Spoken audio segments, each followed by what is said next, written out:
사실은 이건 굉장히 민감한 주제고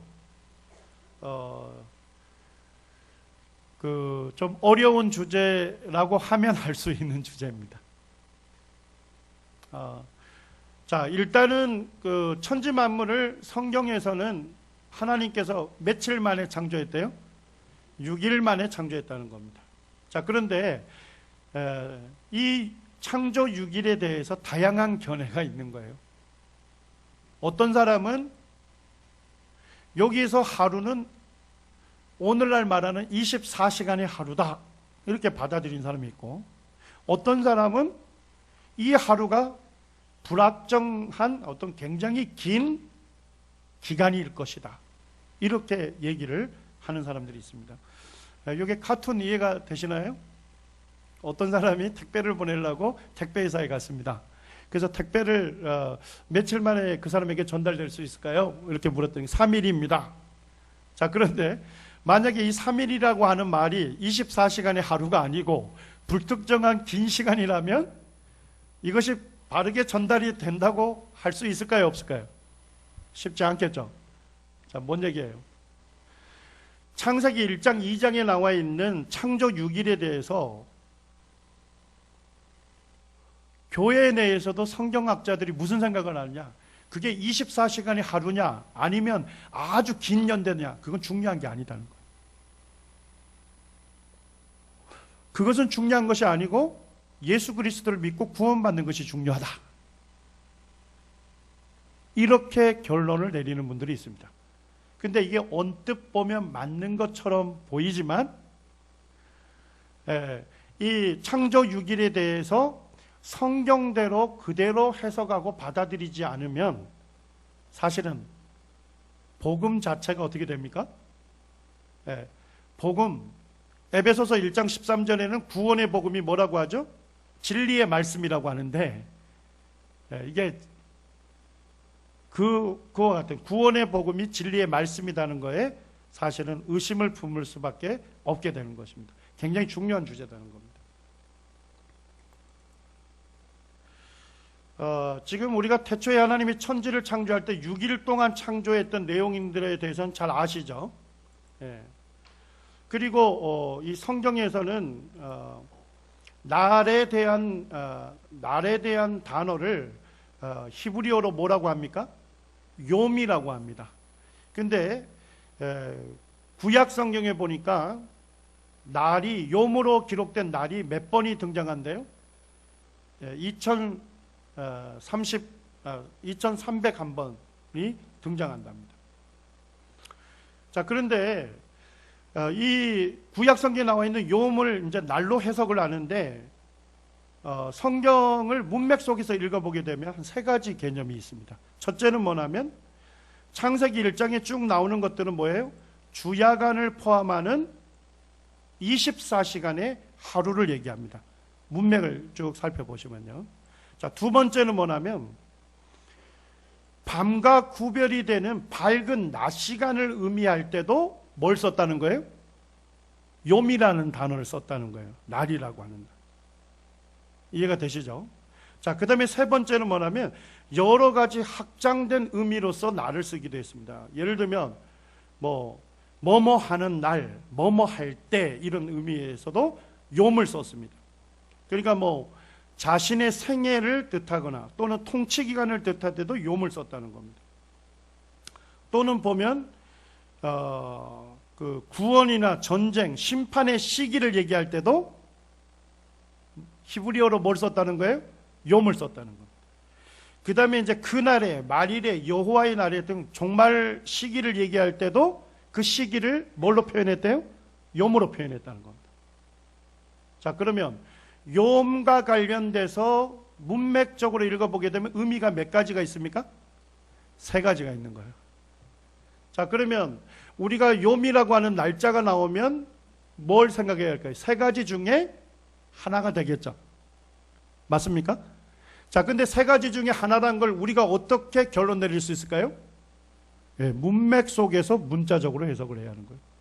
문맥을 살펴보게 되면 그게 24시간의 하루를 얘기하는 건지, 아니면 특정한 낮 시간만을 얘기하는 건지, 아니면 어떤 시기를 뜻하는 단어인지 문맥을 통해서 정확한 욤의 의미를 알 수 있다는 겁니다.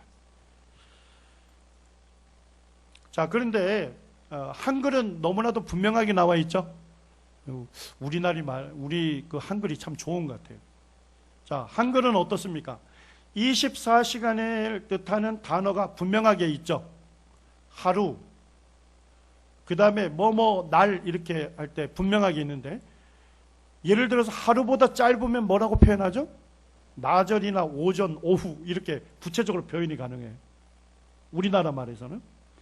예를 들면 하루보다 길면 뭐라고 쓸 수 있죠? 시절, 시대, 시기, 때 등의 단어가 있어서 최소한의 의미가 분명하게 전달이 가능합니다. 자, 근데 성경에 나와 있는 히브리어의 욤은 그렇지 않다는 겁니다. 그래서 히브리어에서 욤이라고 나와 있는 단어의 의미를 정확하게 알려면 뭘 살펴야 한다고요? 문맥을 살펴봐야 한다는 겁니다. 자, 이제 창조 6일에 대해서 다양한 견해가 있는데 첫 번째 견해를 좀 얘기하겠습니다. 첫 번째는 뭐냐면 문맥 속에서 문자 그대로 읽어보게 되면 창조 6일은 거기에서 일이라는 것은 24시간 하루를 의미한다고 받아들일 수 있습니다. 맞습니까? 자, 그런 다음에 하나님께서 천지 창조를 며칠 만에 창조한 거예요? 6일 만에 창조했고 하루를 24시간으로 보면 전체 창조하는 데 걸린 시간은요 144시간이 될 겁니다. 자, 이렇게 해석하는 근거가 뭘까요? 이것이 가장 성경적인 해석이라고 볼 수 있어요.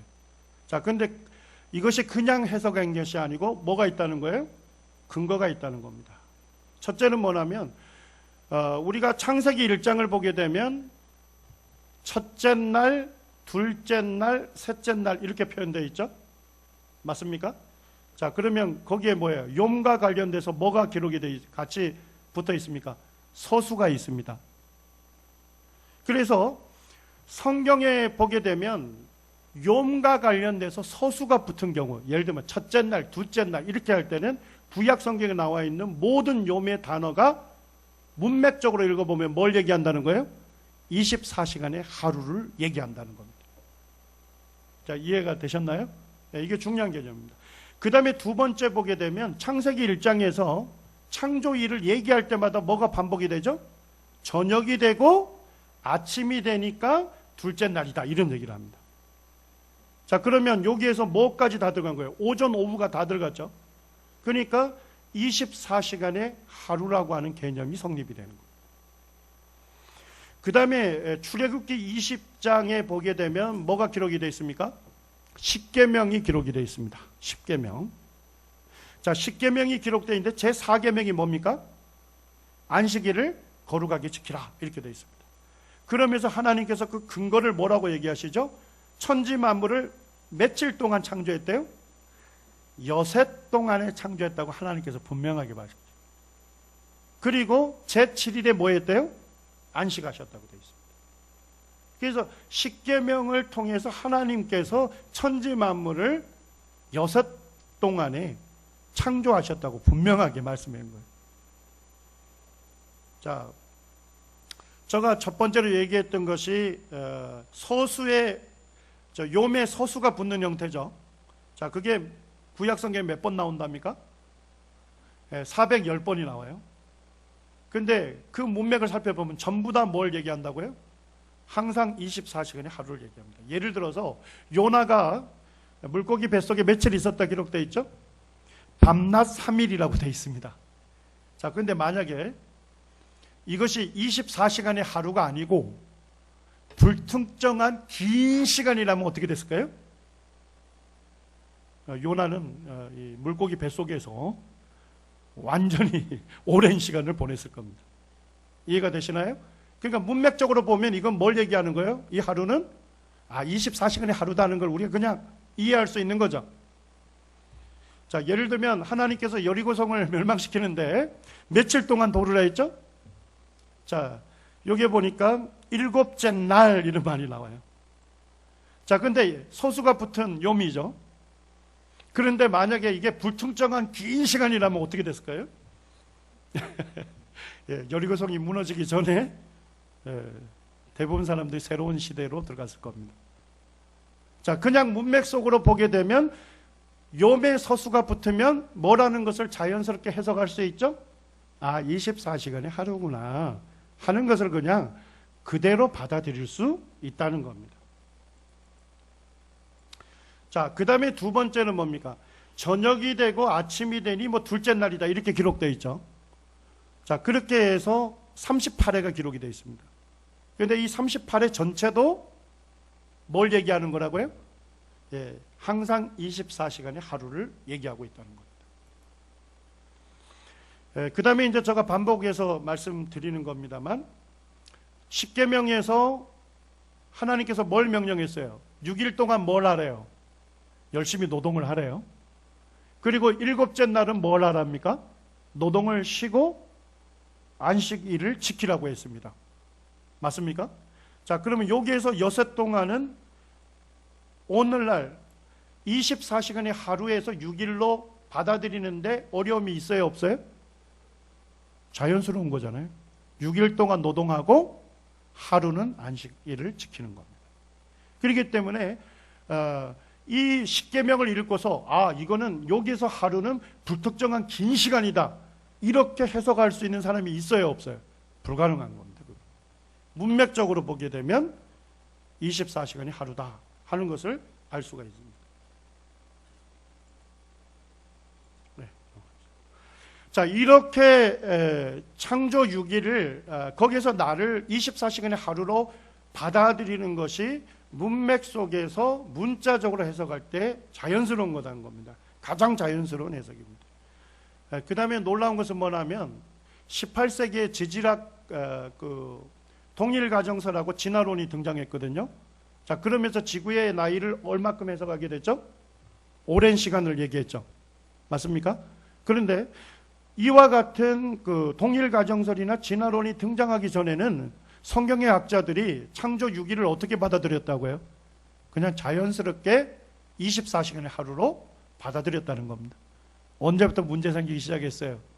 진화론을 받아들이고 진화론을 과학적인 확실한 사실로 받아들이고 성경을 다시 어떻게 한 거예요? 재해석을 했을 때 문제가 발생이 됐다는 겁니다. 자, 창조일이 24시간 하루를 의미한다는 것에 대한 비판이 있습니다. 자, 뭘 비판하느냐면, 자, 태양을 며칠째 창조하셨죠? 4일째 하나님이 창조하셨죠? 넷째 날에. 자, 그러면 태양을 넷째 날에 창조했다면 태양이 창조되기 이전에 첫째 날, 둘째 날, 셋째 날을 과연 24시간의 하루라고 할 수 있느냐?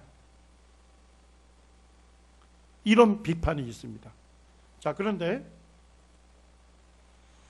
자, 한번 생각을 해보시죠. 태양이 넷째 날에 창조되는데 어떻게 첫째 날을 문자적인 하루로 해석할 수 있냐는 거예요. 자, 1년을 계산하려면 뭐가 필요하죠? 지구하고 태양이 있어야 하잖아요. 지구가 태양 중심으로 한 바퀴 돌면 얼마 기간이 되죠? 1년이 계산되잖아요. 자, 한 달을 계산하려면 뭐가 있어야 합니까? 달하고 지구가 있어야 돼요. 지구가 달을 한 바퀴 돌면 한 달이 되는 거죠? 자, 한 주를 계산하려면 뭐가 있어야 되죠? 한 주가 7일로 되어 있다는 유일한 근거는 어디에 있습니까? 성경에 있습니다. 어디 다른 데 없어요. 자, 하루를 계산하려면 뭐가 있어야 되죠? 지구가 있으면 됩니다. 지구가 한 바퀴 돌면 뭐가 됩니까? 하루가 되는 것입니다. 그렇기 때문에 태양이 넷째 날이 창조가 됐을지라도 첫째 날, 둘째 날, 셋째 날에 이미 지구가 존재했기 때문에 24시간의 하루로 계산하는데 문제가 있습니까? 없습니까? 문제가 없습니다. 예전에 이제 그 요한 바오로 2세와 관련된 일화인데요. 어떤 사람이 그에게 이렇게 물었답니다. 하나님께서 문자적인 6일 동안에 천지를 창조했다고 믿으세요? 라고 물었답니다. 그랬더니까 그가 뭐라고 합니까? 아니죠.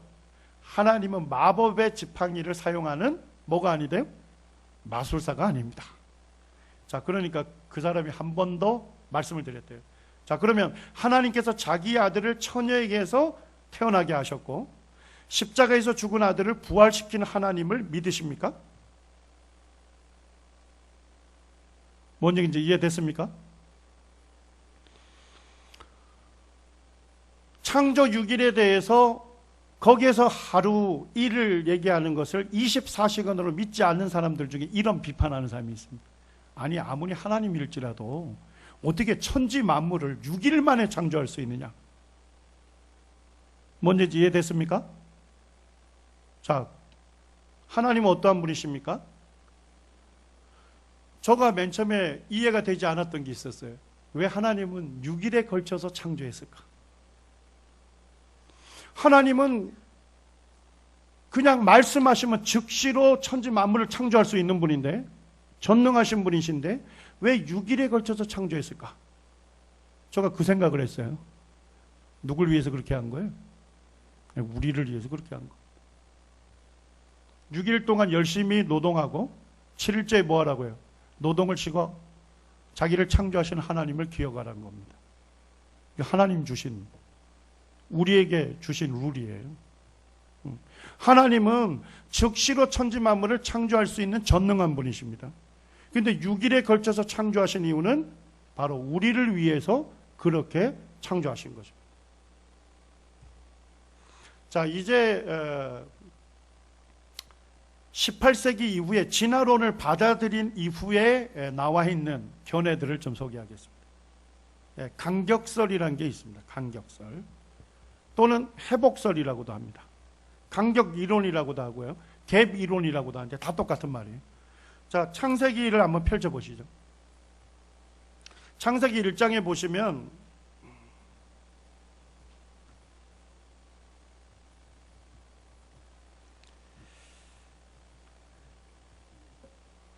창세기 1장에 보면 창세기 1장 1절에 태초에 하나님이 천지를 창조하시니라.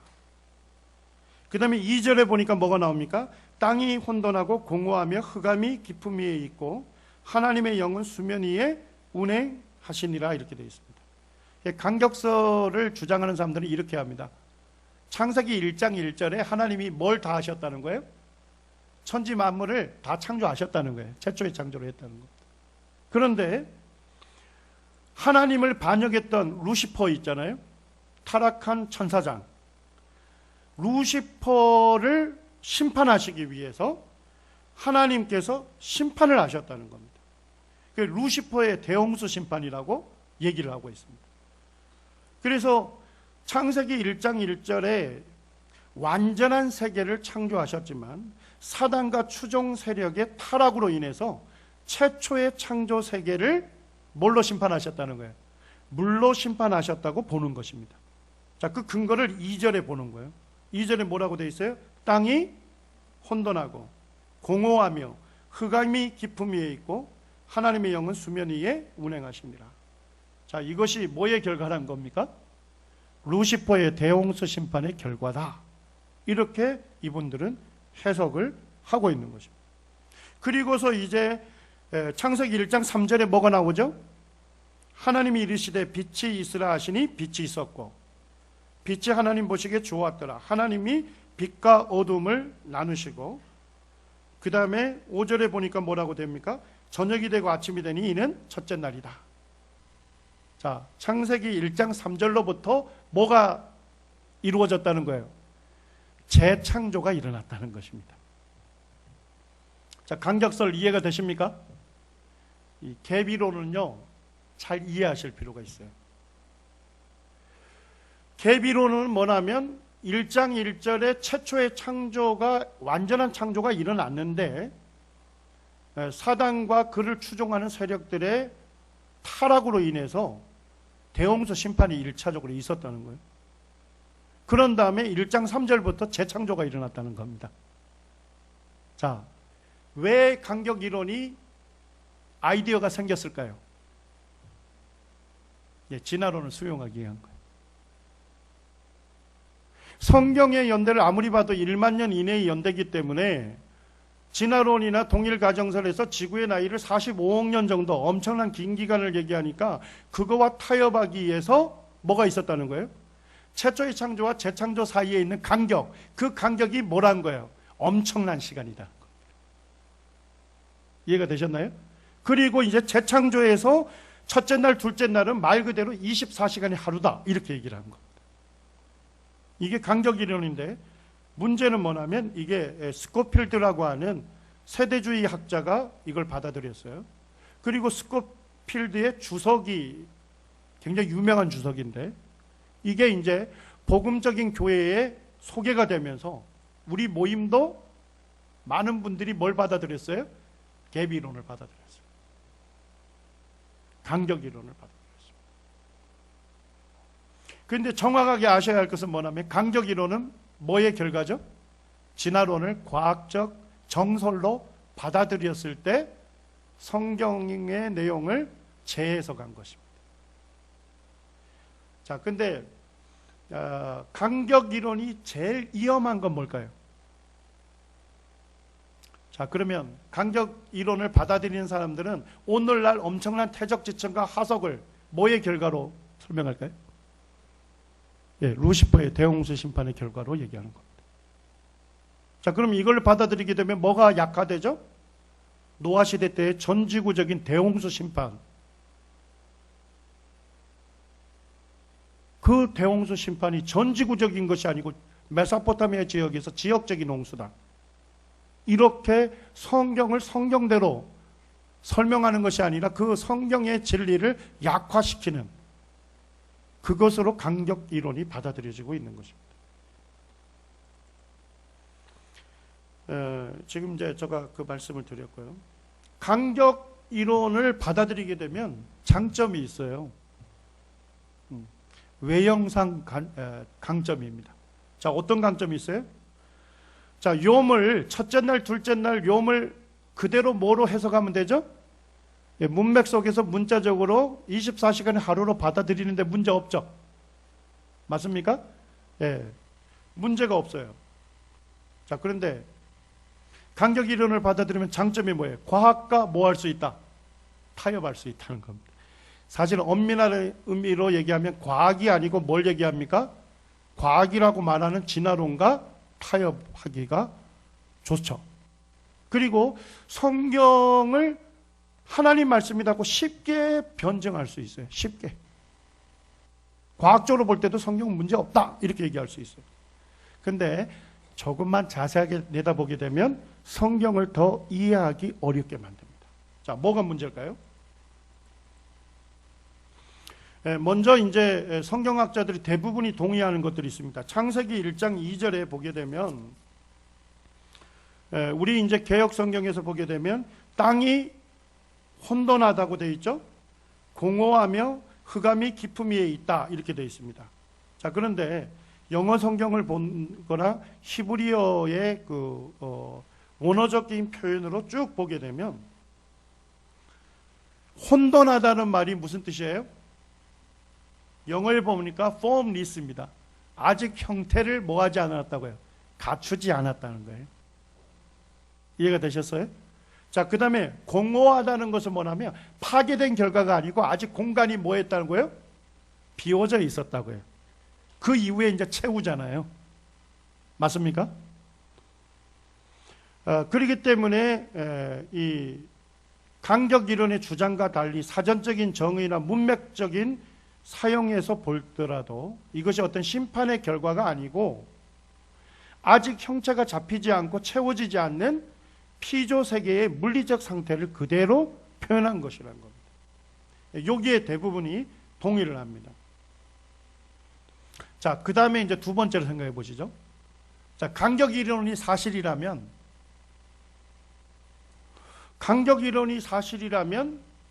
사실은 하나님께서 어떻게 하신 거예요?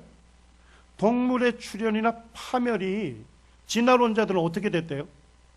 오랜 시간에 걸쳐서 동물들이 죽고 이러면서 조금씩 점진적인 진화를 해왔다고 하죠.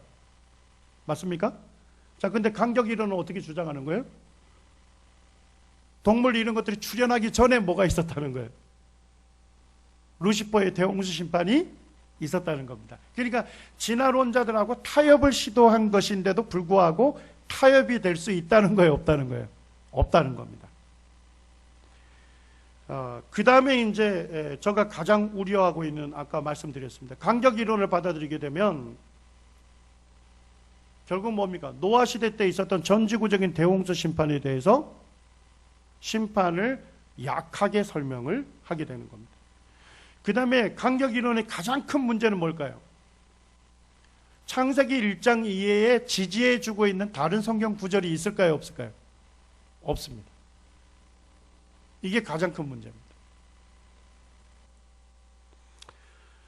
강적설의 가장 심각한 문제점은 뭐냐면 성경은 뭐라고 합니까? 창세기 1장 31절에 하나님께서 천지 만물을 다 창조하시고 마지막에 사람을 창조하시고 하나님께서 보시기에 뭐 했다고 말씀하시죠?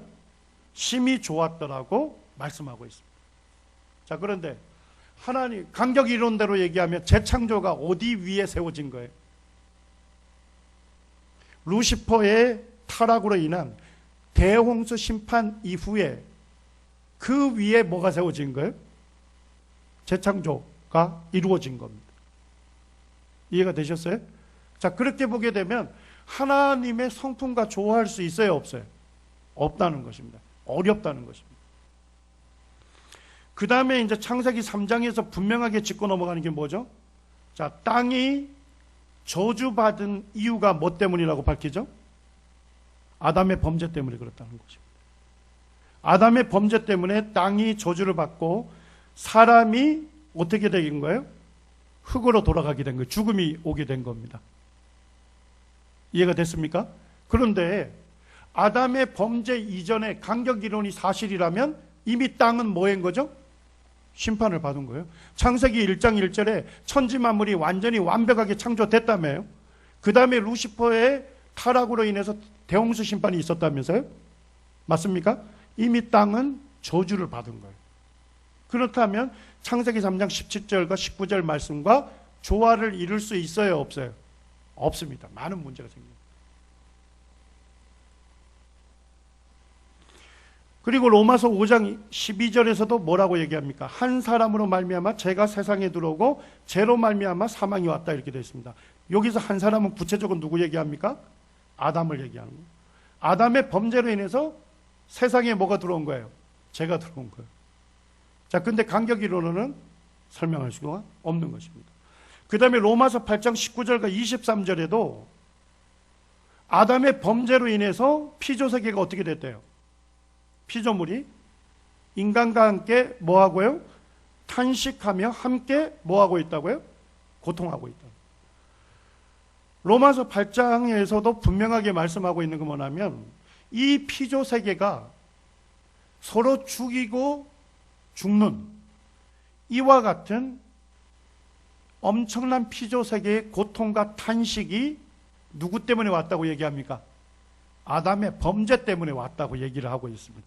분명하게. 그런데 강적 이론을 받아들이게 되면 어떻게 돼요?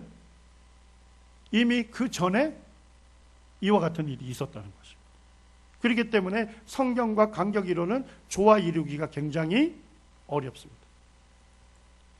자, 이제 세 번째 견해를 말씀드리겠습니다. 요게 시대 1 이론입니다. 자, 뭔 얘기예요? 첫째 날이 엄청난 시대다는 거예요. 24시간의 하루가 아니고 뭐다? 수백만 년이다 이런 얘기입니다. 자, 이해가 됐습니까? 네. 이게 날 시대 이론이라고도 하고 시대 1 이론이라고도 합니다. 자, 그러면 뭘 얘기하고 있습니까? 첫째 날이 24시간이 아니고 뭐다? 수백만 년이다 이런 얘기. 둘째 날이 24시간이 아니고 뭐다? 수백만 년이라는 거예요. 자, 왜 이렇게 설명했을까요? 진화론과 완전히 타협하기 위해서 그렇게 한 겁니다.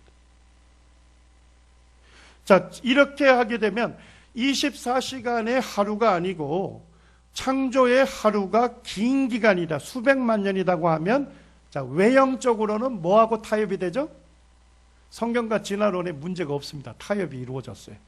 자, 그런데 더 큰 문제가 있습니다.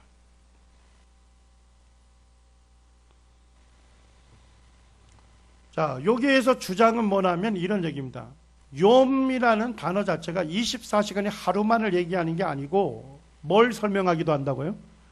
불특정한 긴 기간을 얘기하기도 하기 때문에 여기에서 창조 6일에 있는 일을 24시간이 아니라 불특정한 긴 기간으로 해석할 수 있다. 이 사람들은 이렇게 주장을 하고 있어요. 그리고 이제 진화론과 타협을 시도했죠. 자, 이게 카툰 이해가 됩니까? 자, 성경만을 읽는 사람들은 성경에서 수백만 년을 찾을 수 있을까요? 없을까요? 없습니다. 창조 6일에 거기에 일이 긴 연대라고 주장하는, 수백만 년이라고 해석하는 이유는 뭐 때문이죠? 예, 진화론을 받아들였기 때문입니다. 이해가시나요? 그래서 진화론에서 성경을 재해석했을 때 날시대 이론이 만들어진 겁니다. 자, 뭐가 문제냐면요, 이런 얘기입니다. 자, 태양을 하나님께서 몇째 날에 창조하셨죠? 넷째 날에 창조했습니다. 자, 그러면 식물은 언제 창조했습니까? 셋째 날에 창조했죠? 맞습니까? 자, 그럼 날시대 이론으로 보게 되면 그 셋째 날 식물을 창조했던 그 기간이 어느 정도 기간이라요? 수백만 년이라면서요? 맞습니까? 자, 그럼 수백만 년 동안 뭐의 도움을 못 받았어요? 태양의 도움을 못 받았습니다. 강합성 작용이 일어나지 않았겠죠? 식물이 존재할 수 있었을까요? 없는 거. 외형상으로는 해결된 것 같아요. 지구의 45억 년이라는 그 연대와 성경의 창조 6일을, 그 첫째 날, 둘째 날을 엄청나게 긴 연대 수백만 년으로 집어넣으면 외형상 타협이 된 것처럼 보이는데, 성경은 더 뭐로 만드는 거죠? 말도 안 되는 이야기로 전락시키게 됩니다. 날시대 이론의 문제를 이해하십니까? 가장 큰 문제가 되는 겁니다. 그런데 그것만 문제가 있는 게 아니에요. 자, 식물들이 수분이 일어나고 열매를 맺고 이르려면 누구의 도움이 필요합니까? 예, 감사합니다. 예, 꿀벌의 도움이 필요합니다. 자, 근데 꿀벌 이런 곤충들은 언제 창조됐다고 해요? 새와 곤충은 다섯째 날하고 여섯째 날 창조된 거예요. 이해가 되시나요? 셋째 날에 식물이 창조된데 수백만 년 기간이라면 그 기간에 누가 없었어요? 짐승과 새들과 곤충이 없었던 거예요. 그런다면 수분이 일어나지 않는 겁니다. 자, 뭔 얘기냐? 진화론을 그냥 과학이라고 받아들이고 성경을 재해석했는데 오히려 이와 같은 거, 외형상은 타협이 된 것처럼, 조화가 된 것처럼 보이지만 실제 과학적으로 보면 그 이야기는 뭐예요? 말도 안 되는, 오히려 과학적으로 보면 말도 안 되는 이론이 된다는 것입니다.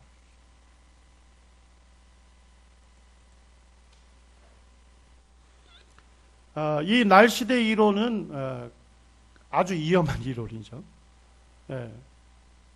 날시대 이론을 진화론과 타협을 했습니다. 자, 그럼 뭔 얘기예요? 사람으로 창조하기, 여섯째 날에 사람을 창조했죠. 자, 그러면 그 기간, 오는 기간 동안 엄청난 긴 기간이 있었다, 이런 얘기죠. 자, 그럼 그 긴 기간 동안 뭐가 계속 이루어진 거예요? 수많은 죽음과 파멸. 진화론적으로 얘기하면 뭡니까? 약육강식, 적자 생존. 이런 방식으로 인해서 누구로까지 진화해 왔다는 겁니까? 사람으로까지 진화해 왔다는 겁니다. 자, 하나님의 성품과 조화를 이룰 수 있습니까? 불가능한 것입니다. 그리고 창세기 1장 31절에 하나님께서 모든 천지 만물을 창조하시고 하나님 보시기에 심히 좋았다라고 하나님께서 표현했어요. 자, 그런데 날시대 이론이 사실이라면 뭐예요? 에덴 동산은 어디 위에 건설된 거예요? 수많은 생물들의 무덤 위에 건설이 된 것입니다.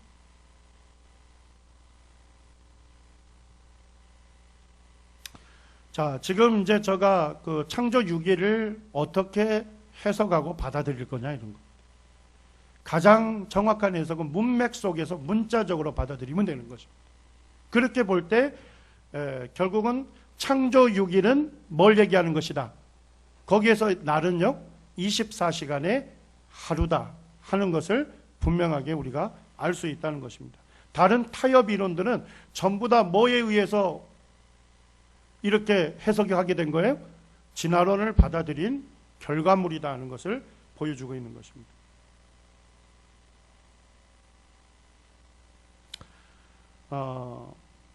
결국 이런 겁니다. 자, 진화론을 사실로 받아들일 거냐, 성경을 사실로 받아들일 거냐 문제입니다. 자, 진화론은 제가 이미 다뤘습니다만 진화론은 과학책에서 소개하는데도 불구하고 진화론의 증거들은 어떤 증거라 했죠? 과학적으로 조작이 되거나 잘못된 해석의 증거들이라는 것을 이미 제가 저번에 자세하게 살폈죠. 맞습니까? 그리고 진화론은 뭐예요? 진화론의 이론이 잘못됐다는 증거들이 계속 나오면 진화론은 계속 뭐하죠? 계속적으로 진화되고 있습니다. 자, 뭔 얘기예요? 계속 업데이트가 된다는 거예요. 자, 결국은 뭐예요? 진화론이라는 것은 뭐예요? 과학적인 하나의 법칙이 아니고 계속적으로 개정이 되는, 계속 변화무쌍하게 바뀌어간다 이런 얘기입니다. 이해가 되셨나요? 계속 바뀌어가고 있는 진화론을 사실로 받아들이게 되면 결국 어떻게 됩니까? 성경을 잘못 해석하게 되는 것입니다. 예전에 과학자 중에 한 분이 있었는데요. 이분이 이제 그 하버드 대학교에서 그 고생물학을 전공했어요. 이분의 이제 이야기를 제가 읽게 됐는데, 이분의 지도 교수가 누구였냐면 스티븐 굴드라고 하는 굉장히 유명한 진화론자입니다. 세계적인 진화론자였습니다. 스티븐 굴드 밑에서 고생물학을 전공하니까 자기 지도 교수가 누구예요? 최고의 진화론자예요. 자, 거기 밑에서 박사학위 논문을 썼다는 겁니다. 자, 그럼 무슨 논문 써야 돼요? 진화론적인 논문 안 쓰면 졸업이 안 되는 거예요. 그런데 이분이 거듭난 그리스도인이었습니다. 그런데 이분이 돌아와가지고 성경을 앞에다 두고 무슨 작업을 했느냐? 진화론이 과학적 사실이라고 하면 성경에서 절대로 이해되지 않고 받아들일 수 없는 부분, 그거를 가이질하기 시작한 거예요. 그랬더니까 성경이 어떻게 됐더래요? 형체도 알아보지 못하게 됐더라고요. 진화론을 받아들이면 성경을 믿을 수 없다는 것을 이분이 깨닫게 되고서 스티븐 굴드 박사 밑에서도 결국 그분이 뭐냐면 진화론적인 논문을 쓰지 아니하고 그 어려움 속에서도 그가 논문을 써서 졸업을 했다 하는 내용을 그게 쓰고 있는데, 그때 그가 내렸던 결론도 결국 뭐냐? 진화론을 받아들이게 되면 성경을 사실 그대로 받을 수 없다. 성경 하나님 말씀으로 받아들일 수 없다 하는 것에 인식을 하고서 그가 영적인 전투를 해서 졸업을 했던 것입니다. 과학자들조차도 이런 얘기를 합니다. 과학자들이 뭐라고 얘기합니까? 아래의 글들에 묘사된 발견들은 절대적인 진리로 받아들여서는 안 된다. 과학은 특성상 어떻다고요? 변화무쌍한 것이다. 당신이 어떤 철학을 견지하느냐에 따라서 과학은 더욱더 축적될 수도 있고 주기적으로 혁신을 꾀할 수도 있다. 이러한 혁신으로 인해서 과학의 이론들은 완전히 무너지게 되고 새로운 이론들이 등장한다. 이게 과학의 역사입니다. 과학의 역사는 뭐냐면요, 과학의 역사는 그 시대에는 정설로 받아들였어요. 그런데 더 많은 증거들이 살펴보면서 그것이 잘못됐다는 걸 아는 거예요. 자, 그러면 뭐가 등장하죠? 새로운 이론이 등장하는 겁니다. 과학이라는 것 자체가 뭐냐면 특성상 변화무쌍한 것입니다. 저도 이제 과학자로 일하고 있습니다만은 제가 학생 때 배웠던 거 그냥 과학적 사실로 받아들였던 거, 저희 분야에서. 근데 좀 더 연구되면서 그게 잘못됐구나. 그렇게 해서 새로운 이론들이 등장하고 있는 것입니다. 그렇기 때문에 과학에서 말하는 것을 전혀 오류가 없는 절대적 진리나 사실로 받아들이게 되면 문제가 되는 것입니다. 이해가 되셨죠? 네. 그렇기 때문에 이 성경의 역사만이 뭡니까? 하나님의 계시에 의해서 기록된 하나님의 말씀이고 실제 역사인 것입니다. 성경은 수많은 공격에도 불구하고 잘 견디고 있고 오히려 성경 말씀이 진리다 하는 것을 우리에게 증명해 보이고 있는 것입니다. 마르틴 루터가 이런 글을 썼는데요. 참 굉장히 공감이 되는 글입니다. 창조 6일에 대해서 마르틴 루터가 이렇게 얘기했습니다. 우리는 이러한 날들에 대한 의미 해석을 넣고 선배 신앙자들의 견해와 상충되더라도 반드시 실질적인 하루로 이해해야 한다. 그러니까 아주 권위 있고 유명한 선배 신앙인이 창조 6일을 24시간의 하루가 아니고 진화론을 수용하고 긴 연대다, 수백만 년이라고 할지라도 우리는 창세기 1장에 나와 있는 것을 문맥 속에서 문자 그대로 실질적인 하루로 이해해야 한다는 겁니다. 우리가 성경의 견해와 상충되는 선배 신앙자의 견해를 만났을 때 비록 그들이 신앙적 선배로서 존경을 받고 인정을 받고 해야 하지만 그렇다고 해서 그들을 위해서 절대적인 성경의 권위를 뭐 할 수는 없다. 훼손시킬 수는 없는 것이다. 나는 종종 언급했지만 누구든지 거룩한 성경을 공부할 때 유의해야 할 점으로서 단순한 문장들을 주관을 배제하고 따라가야 한다는 것이다.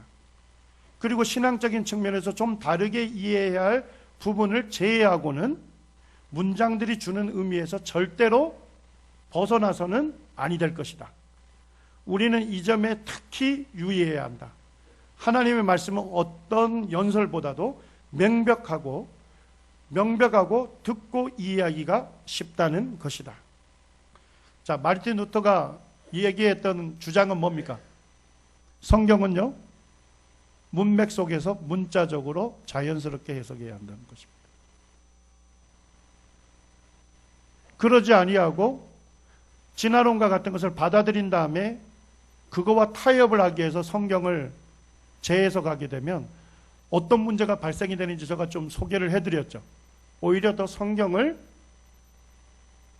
믿을 수 없는 이야기로 전락을 시키게 되는 겁니다.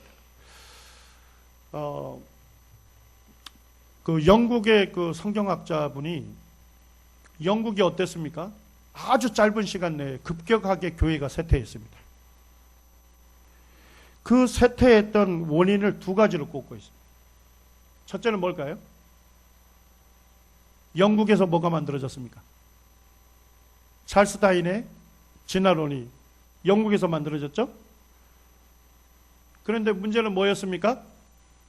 진화론이 얼마나 그것이 잘못된 것인지에 대해서 철저하게 문제 제기를 하지 않았습니다. 그냥 자연스럽게 과학으로 받아들였습니다. 그리고 성경학자들은 너무나도 성급하게 진화론을 뭘로 받아들였죠? 과학적 사실로 받아들였습니다. 그렇기 때문에 성경에 대한 재해석이 일어났다는 겁니다. 두 번째는 뭡니까? 자유비평학입니다. 두 번째는 뭐예요? 성경을 계시된 하나님 말씀으로 받아들이지 아니하고 뭘로 본 겁니다. 하나의 그냥 문서로 보고서 자유주의적인 비평을 가했던 것입니다. 자, 두 가지 다 뭐의 권위를 훼손시켰죠? 성경의 권위를 훼손시켰기 때문에 교회는 어디 위에 세워져 있습니까? 성경의 위에 세워져 있는 것이 교회입니다. 그러니까 성경의 권위가 훼손이 되면 뭐가 훼손이 되는 겁니까? 교회는 무너지게 되어 있는 것입니다. 그런데 참 감사하게도 저는 이제 과학자로 한 20년 정도 이제 그와 같은 이제 훈련을 받고 이렇게 살아가고 있습니다만은 과학적 훈련을 통해서 성경과 증거들을 살펴보면서 제 마음 가운데 하나님 앞에 큰 감사가 있는 것은 뭐냐면 이 성경이 진리의 말씀이라는 더 큰 확신과 기쁨을 얻고 있다는 것입니다. 자, 요게 마지막으로 이제 요 카툰을 한번 보시죠. 자, 어떤 화가가 그림을 그렸습니다. 자, 이 그림은 누구의 작품입니까? 화가의 작품이죠. 자, 그런데 이 그림을 그리는데 얼마나 시간이 걸렸을까? 자, 그것을 가장 정확하게 얘기해 줄 수 있는 사람은 누굽니까? 예, 화가죠. 이해가 되셨나요? 물론 이제 그 사람들이 거기에 보고서 뭐 물감의 색깔, 변색 뭐 이런 것들을 통해서 많은 조사와 연구를 할 수가 있을 겁니다. 그럼에도 불구하고 가장 정확한 해답을 해줄 수 있는 건 누구밖에 없습니까? 그것을 만든 존재입니다. 거기에 동의합니까? 성경은 누구의 말씀입니까? 네, 창조주의 말씀입니다. 창조주께서 계시하신 말씀이기 때문에 성경이 창조주의 해답을 말씀하고 있기 때문에 이 위에 우리의 믿음을 건설한 것은 안전하고 확실한 것입니다.